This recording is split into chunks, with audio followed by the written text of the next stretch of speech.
হজ প্রশিক্ষণ শিবিরের আয়োজন হলো কেশপুর অডিটোরিয়ামে মঙ্গলবার। ওয়েস্ট বেঙ্গল স্টেট হজ কমিটির পক্ষ থেকে এই প্রশিক্ষণ শিবিরের আয়োজন করা হয়েছিল। উপস্থিত ছিলেন কেশপুর ব্লকের বিভিন্ন গ্রাম এলাকার ইমাম ও মুয়াজ্জিনগণ।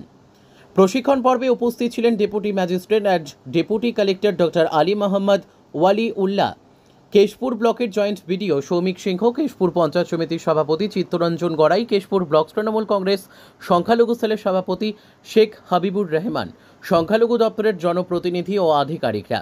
জেলা জুড়ে বিভিন্ন ব্লকে এই প্রশিক্ষণ হচ্ছে বলে প্রশাসনের পক্ষ থেকে জানানো হয়েছে। Deputy magistrate and deputy collector doctor Ali Mohammad Wali Ullah বলেন, জেলা জুড়ে প্রায় 500 জন হজ যাত্রীকে হজের জন্য নিয়ে যাওয়া হবে। প্রশাসনিক ব্যবস্থাপনায় তার জন্য কোনো শর্ত পূরণ করতে হবে, কোন নিয়ম মানতে হবে, সেই সব নিয়ে সচেতন করতেই এই প্রশিক্ষণ শিবিরের আয়োজন করা হয়েছিল কেশপুরে। ব্যুরো রিপোর্ট, সত্যের সন্ধানে কেশপুর। হজের ফর্ম ফিল আপ চলছে, তো আমাদের যে কোটা আছে কোটাটা যদি পূরণ হয় সেজন্য সমস্ত ইমাম এবং মুয়াজ্জিন সাহেবদেরকে ডাকা হয়েছে। তারা যথেষ্ট পরিমাণে অ্যাওয়ারনেস করুক এবং আমাদের যারা হজ যাত্রী সেই সংখ্যাটা বাড়ুক। এটা কি সরকারিভাবেই হচ্ছে?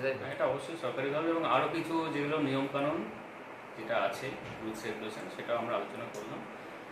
সেটা ইমাম মুয়াজ্জিনদের মাধ্যমে যারা হজে যাবেন এবং সাধারণ পাবলিক সবার মধ্যে ছড়িয়ে দেওয়ার একটা বার্তা দেওয়া হয়েছে আজকে মিটিংয়ে। কতগুলো কোটা আছে পশ্চিম মেদিনীপুরে? মোটামুটি নিয়ার অ্যাবাউট 500-র মতো কোটা আছে।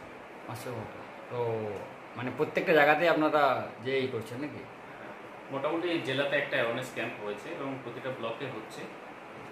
তো আমি সবাইকে রিকোয়েস্ট করবো যে অ্যাওয়ারনেস ক্যাম্পগুলোতে আসতে, অ্যাটলিস্ট নিয়মকানুনগুলো জানা এবং লোকজনকে জানিয়ে দেবো। আপনার নাম কি? আমি ডিস্ট্রিক্ট মাইনরিটি অফিসার ডক্টর ওয়ালি উল্লাহ।